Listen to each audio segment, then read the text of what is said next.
Good evening, ladies and gentlemen. Before setting eyes on some grand issues, first I'd like to share a story from my early childhood. I still clearly remember one morning, seeing the newly fallen snow from the previous night. I yelled to my mother excitedly, "Look, Mom, there's chocolate snow outside."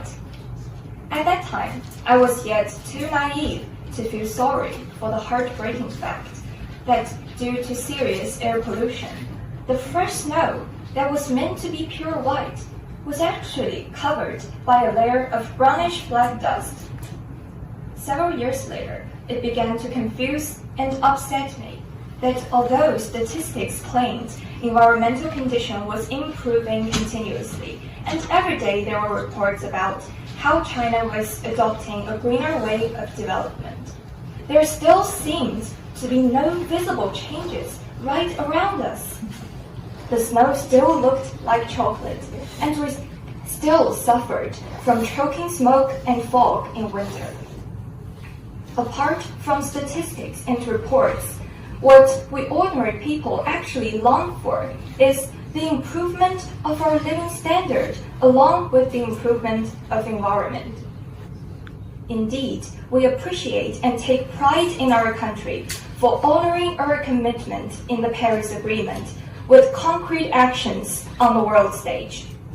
At the same time, we also hope that as we are doing our part in going green by complying to domestic policies, we Chinese can truly sense the benefits of our country's becoming a green leader.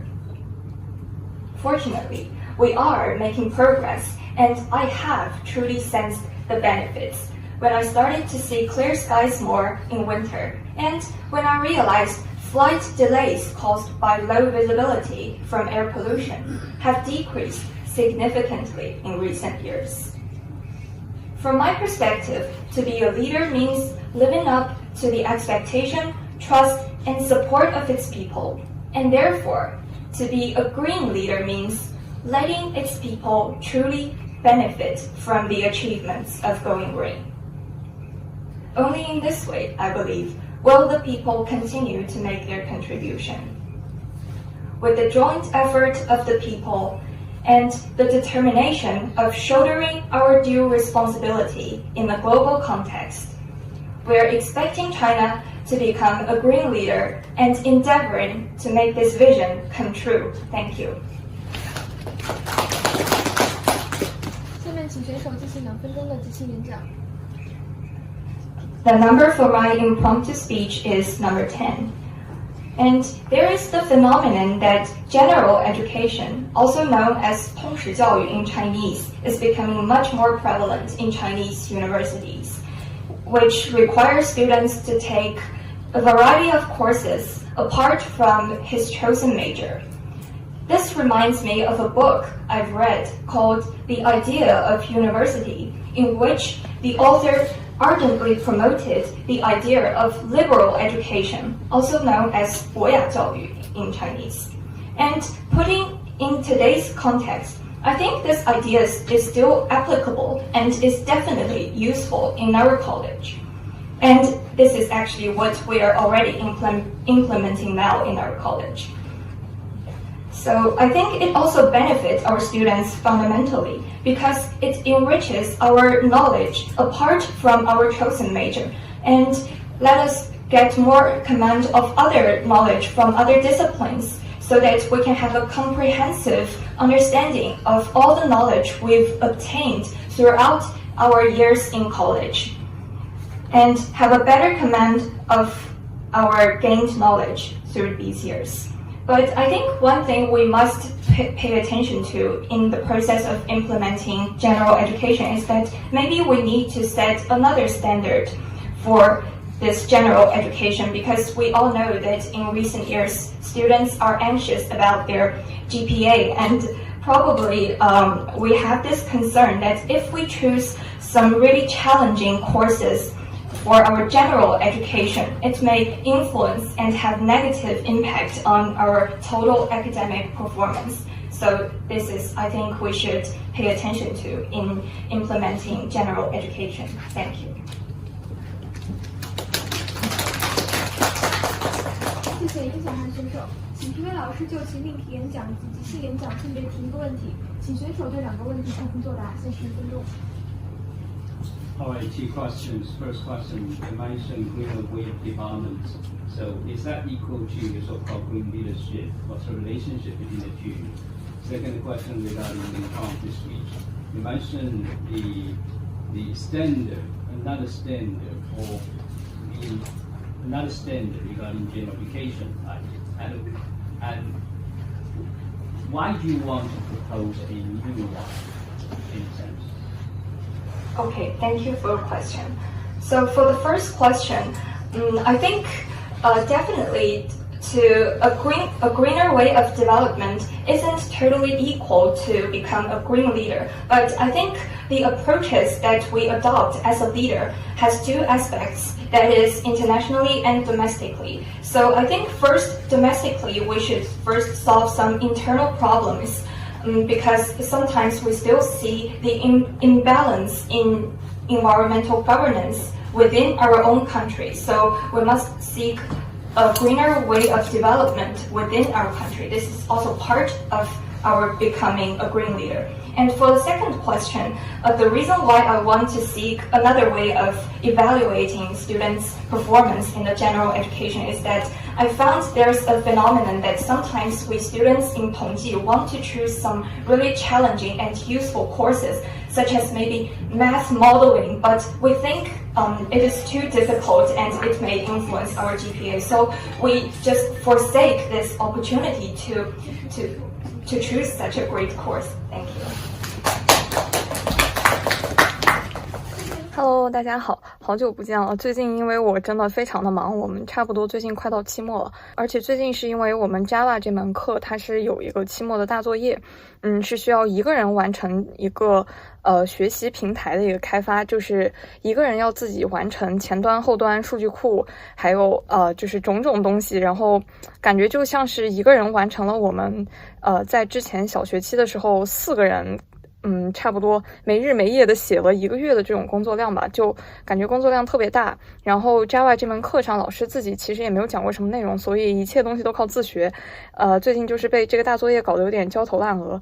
其实说是焦头烂额，也并不是没日没夜的在写，因为首先我的作息非常养生，每天我不到11点就会睡觉，所以为了写这种大作业，我也不会去熬夜。这也是为什么我感觉非常着急的原因，因为可能别人还会去熬夜干一干写这个作业，但是我每天就是能用来写作业的时间其实非常少，而且每天基本上每周还会有好几天晚上我都会跳很长时间的舞。所以除此之外还有别的课的一些小作业要忙，因为最近期末嘛，也是各种小组作业还有个人作业不断。就最近感觉非常的忙，然后周末也没有怎么出去玩，就没有什么很有意思的看展的内容。可能到1月份考试周反而要稍微好一点，因为我们很多考试都是开卷的。其实真正特别硬核的一些课，像是 Java 这种课程，它都是以大作业的形式考核的，然后大作业的DDL基本上都是在12月底，所以感觉我的这个12月过得真的是特别特别的忙，然后就有一种屋漏偏逢连夜雨的那种感觉，就是最近已经忙成这样，结果就非常突然的一件事，就是上周6接到通知是学校要办一个校内的一个英语演讲比赛。这个演讲比赛去年我也是参加过的，它其实是为21世纪杯的演讲比赛去做一个全校的选拔。它先是全校都公开报名去海选，海选出10个人，然后10个人再进行学校的决赛。决赛的前3名或者是前4名可以代表学校去参加上海市的比赛。去年我是全校的第2名，然后去参加了上海市的比赛。但是由于我在上海市的发挥，我觉得非常的一般。不过其实我的演讲水平也就那样，就是真实水平，然后发挥出来确实也见到一些大佬，然后自以为也确实不如他们。然后在上海市是得了2等奖吧，就上海市的1等奖的前几名才是可以去参加国赛的。然后我就止步上海市的决赛了。但是去年的时候，我们学校内通知比赛大概是可能给了1个多月的准备时间吧。但是今年可能是因为疫情，然后一切都推迟了。就他上周6通知要比赛，然后公布了题目，这周3就需要比，然后还是要脱稿的，所以基本上就相当于给了3天时间，你要完成一个稿子的撰写，然后还有背诵。我就觉得非常的魔鬼。这几天我还一直在不是满课就是写一整天的Java。Java 中度过，就根本没有心思去管这个比赛。而且因为我自己之前也出过一个视频关于讲怎么去写英语演讲稿的一些思路，我个人认为写英语演讲稿真的是一个非常长的一个过程。如果你是想写一篇比较有思想性的这种比较有深度的一篇演讲稿的话，我觉得是非常耗时间的。像我自己去投外研社的这种演讲比赛的话，它演讲稿我可能都要酝酿1到2个月吧，慢慢的去想一些切入点，还有一些立意上面的一些东西。但是它既然只给了3天的话，我就非常草率的写了一篇文章，而且这次的这个主题是叫做 China to be a green leader， 就是中国去成为一个绿色的领导者。我觉得这个话题我当时一看到我就感觉非常的头大，因为我其实特别不关注时事政治，就是天生对于这种东西特别不敏感，而且就很抵触，所以其实这种偏政治类的一些很宏大的话题，我觉得是非常棘手的对我来说。所以在切题方面，我肯定还是想尽量避开这些我自己不擅长的一些领域，就是想尽量能从自己的一些切身体验去出发讲这么一个话题吧。所以说在我这个 prepared speech 就是已备演讲的环节，你如果听一下的话，我从头到尾其实都是在讲一些我们自己身边的事情，就是关于中国无论它是已经成为还是即将成为一个绿色领袖之后，到底能不能真正的让中国的国民从中受益，就是切身的感受到环境的提升，还有一些就是这种生态的改善。我觉得这个是比较重要的，就是与其我要去夸大或者是就是夸赞一些中国在国际舞台上做出的一些环保啊、绿色啊这种领袖上的一些贡献，我觉得其实不如从我自己身边说起吧。因为我觉得首先是你如果要讲那种比较宏大的这种话题，你是得有事实依据去做支撑的。比如说你要说中国减排了多少吨的二氧化碳啊，就是我觉得你既然要这样说的话，还是要说一些特别具体的东西的。但是这种东西如果我不提前去背很多数据的话，我是说不出来的。而且甚至连一些比较空的举措啊，比如说去减少一些煤矿厂啊，或者是限制一些排放啊，连这种比较空的我觉得我都说不出来，更别说这种具体的数字了。所以我就相当于扬长避短嘛，就尽量从自己能有一些实在的话说的一些地方去说起。我觉得就是如果要给大家写英语演讲稿再提点什么建议的话，就是其实这个对于你要说任何东西都是，哪怕是你在学校做一个汇报，我觉得都是适用的，就是还是讲一些自己比较擅长的东西吧，不要强行为了提升自己的一个高度，或者是强行拔高去讲一些自己真的不熟悉的话题，这样万一在老师的提问环节直接问到了一个就是问到你一个根本答不上来的东西，其实就会非常的尴尬。就还不如说一些自己熟悉的东西，这样你至少可以确保在老师的提问环节也会减少一些不确定性吧。所以基本上这就是我关于我这个 prepared speech 的一个准备的思路。然后至于后面的发挥嘛，它是有一个即兴的演讲，然后即兴演讲环节是在我们前一个选手上场之后是大概可以有3-4分钟的准备时间吧。然后准备的时候在场外可以有一张纸，然后让我们去拿到题目之后去稍微写上那么可能就是你自己写一点关键词吧，像我就会大致想一个框架，然后3-4分钟其实时间还可以，对我来说我就还写了一些关键词啊，或者甚至一些句子什么东西。但是我在上场前我专门问了一下，就是场外是一些比赛的工作人员，就是我们学校外国语学院的一些学生会的学生，我问了他们一下，我待会儿上场的时候能不能拿着那张纸，他们告诉我是可以的。然后我想着那既然让我拿，那我就拿了呗，因为感觉毕竟自己虽然手稍微写了一下，但是脑子里可能还是没记住，就如果直接不拿纸凭空上去即兴讲可能会卡壳。然后我就拿了拿上去了，结果就是在即兴演讲的环节，如果你仔细看了的话，我其实经常是在低头看这张纸上我写了什么内容的。然后当时自己讲的时候没有特别强烈的感觉，但是回顾了一下，就讲完之后自己再看自己的这个视频，确实觉得观感有点不是那么好，就感觉跟观众挺缺乏眼神的交流，然后一直在看自己写的这种，其实也写的就乱七八糟的，我觉得看跟不看也没有什么太大的差别，但是可能就是一种心理上的感觉，总觉得看一看自己当时写了什么，好像脑子就不会卡壳，就能不停的说一样。但是其实很多时候就是你在那么短的时间内紧张的眼睛随便瞄了一眼，你根本都看不懂自己在那写的那些鬼画符。基本本上还是凭自己的嘴想到哪儿就说到哪儿了那种感觉。而且就是在最后我们在公布奖项之前，是这个比赛的评委老师做了一些点评，他在里面就说到了一些就是所有选手都出现的一些问题。首先第一个他说到的就是有一些同学可能光唱赞歌，然后没有从自己身边的一些例子去入手，然后整个讲的太空洞太大。这个问题我觉得因为是我一直比较注意的，所以没有，但是我确实注意到我们这10个选手，就尽管是已经通过学校那么多人的海选了之后，我觉得还是有一些稿子可能写的是有点空。然后就是评委还专门提到了一个 dressing code， 就是关于去参加这种比赛的着装，然后我就觉得非常醉，因为其实我也看过一些全国非常高规格的这种英语演讲比赛，像外研社的比赛啊，还有21世纪杯，我觉得好像也没有要求每个人都穿正装，就尤其是女生，我觉得很多都其实就是穿了一个那种算是比较正式场合的一种裙子吧，就连衣裙的也有，就不一定非要穿那种西装裤一身黑。我是因为觉得我自己穿正装的样子真的非常傻，就有点像那种推销房地产的，而且其实我也没有正装，我如果要穿的话还得问别人借或者是去租，所以我就随便穿了一个我自己平时穿的我觉得还算比较正式的一个衬衫，然后里面穿了一个高领的打底，然后我觉得还可以吧，但是就感觉评委就 diss 了一下没有穿正装的这种感觉。当时我就感觉哇，我怕不是凉了，就先是没有穿正装，然后接下来评委还说到了一些问题，就是有一些可能演讲的过程中和观众缺乏眼神交流，这个我当时一听又觉得哇，那我岂不是又凉了，因为我其实全程一直眼神在看一些奇怪的地方，是因为他那个教室因为比较小，然后评委坐在第一排，就感觉离那个演讲席有点近，我如果一直盯着他们，就有种甚至在低着头的感觉，就感觉很奇怪，所以我就把目光看向了一些远处的观众，或者我也不知道自己的视线聚焦在哪，就有点迷离的那种感觉吧，可能我不知道从评委的那个视角看是不是会有点难受。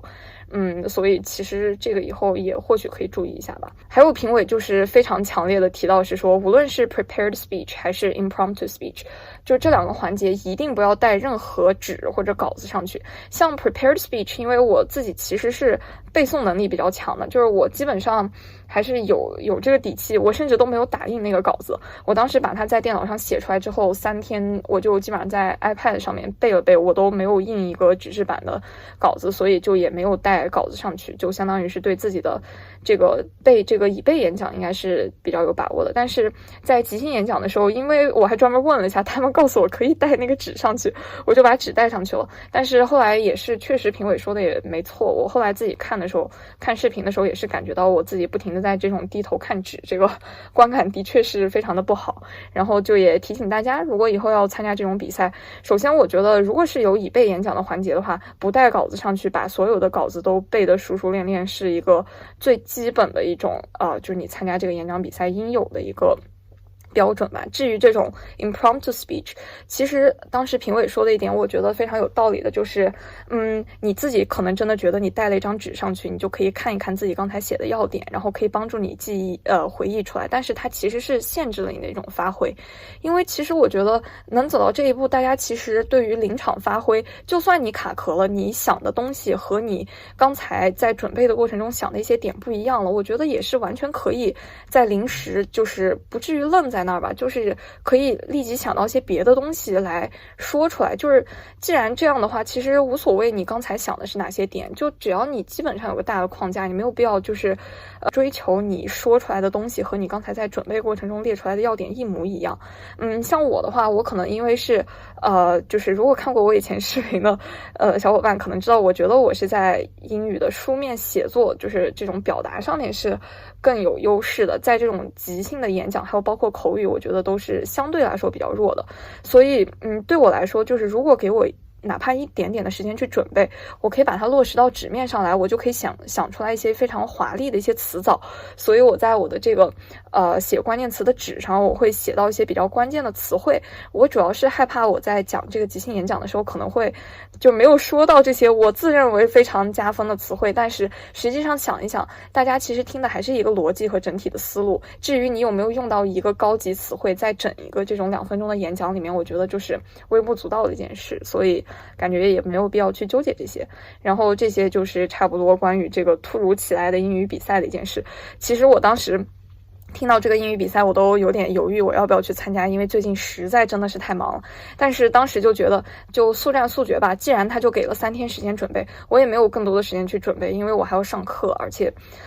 就正好周一我是满课，然后周三也基本上是有课，周二那天我还写了一整天的 Java， 就没有什么时间去准备这个比赛，就觉得是抱着随便试一试的心态。然后没有想到他周三下午初赛完就告诉我周四就要去比这个决赛，所以从初赛到决赛中也是没有任何的准备时间。不然其实我是想准备一下练一练这种即兴，因为我感觉其实已经快1整年的时间我没有怎么说过英语了，因为前面疫情在家的时候是一直在自学日语，就感觉英语完全是一个弃置的状态，所以也其实挺慌这个即兴演讲的。但是后来觉得即兴发挥的也还可以吧，然后差不多就是这样的一个经历，所以就感觉他速战速决也蛮好的。接下来就让这个昙花一现的英语比赛就过去了，我就要继续赶我的 Java 大作业了。然后最近年底真的非常非常的忙，所以可能视频不能做到那么频繁的更新，然后剪辑也比较粗糙，就感谢大家一直以来的支持，希望在新的一年里可以多更视频，然后给大家做出更好的内容来，也祝大家各位期末顺利。最后再放几段最近都没有什么录的素材，就是放一段前面跳舞的视频吧。然后大家下期再见，拜拜。